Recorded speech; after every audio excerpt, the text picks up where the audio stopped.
How I installed the Vantrue Hardwire Kit. This video is meant to share my journey and the steps I took to install the Vantrue Hardwire Kit by myself. It's for anyone who's faced challenges getting it to work, hoping to spare you the hassle of having to return the kit. Objective: my goal was to ensure the kit functioned as intended once installed correctly. This meant the kit would power on and operate in normal mode when my car was running.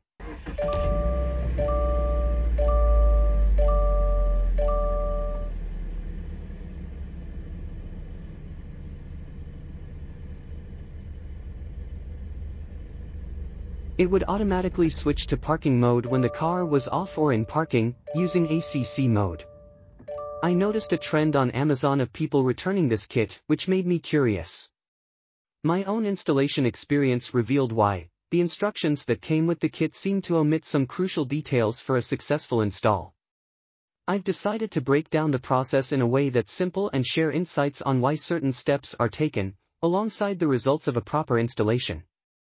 Tools I needed: a wrench to adjust the ground bolt, pliers for fuse removal, a diagram of my car's fuse layout, easily found on the fuse panel cover or through a quick Google search, a voltmeter or multimeter, the Vantrue Hardwire Kit, a Vantrue Dashcam. My installation steps: ground connection identification.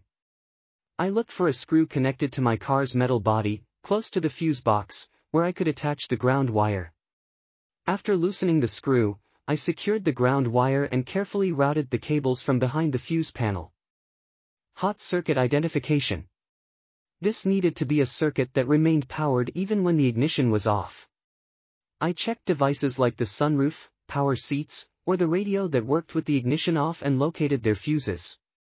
With a voltmeter, I simply set it to DC mode, refer to the car fuse diagram, and tested various fuses until I found one showing voltage around 12 volts represents the voltage of my car battery. This indicating a hot circuit where I could connect to the red wire.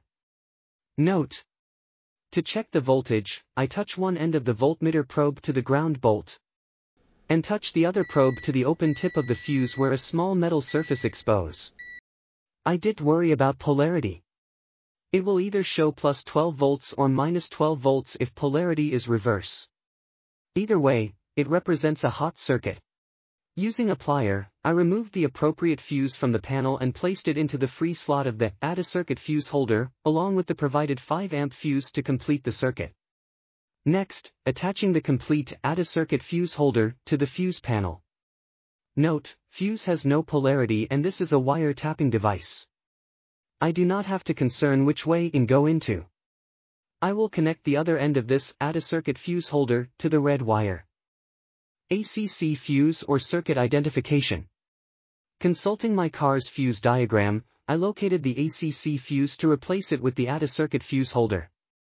Similarly to prior step, remove the ACC fuse, insert the fuse into the Add a Circuit fuse holder. Then, attaching the Add a Circuit fuse holder to the fuse panel in a similar manner as previous step. I will connect the other end of this Add a Circuit fuse holder to the yellow wire. Connecting the Add a Circuit fuse holders. I then connected the ends of the two Add a Circuit fuse holders to the red and yellow wires of the voltage control box. Important note: FIST, setting the switch on the voltage control box to the higher voltage or 12V, rather than lower or 11.6 volt. This is to prevent too much battery drainage. When I set to 11.6 volts, the camera drained the battery so low that it was too low for my car to start. Final connection: the last step was connecting the USB-C end of the kit to my Vantrue camera. Testing the setup. I started my car, and the camera powered on as expected. I also noticed the ACC icon on the bottom of the screen. On my phone, I use the Vantrue apps and connect to the camera. Setting up the parking recording mode, I chose low frame rate at 5 FPS mode to try it out. When I turned off the ignition, the camera didn't shut down but switched to the preset recording mode, as indicated by low frame recording mode here. This approach allowed me to fully utilize the hardware kit features while ensuring every devices in my car are still working as it should.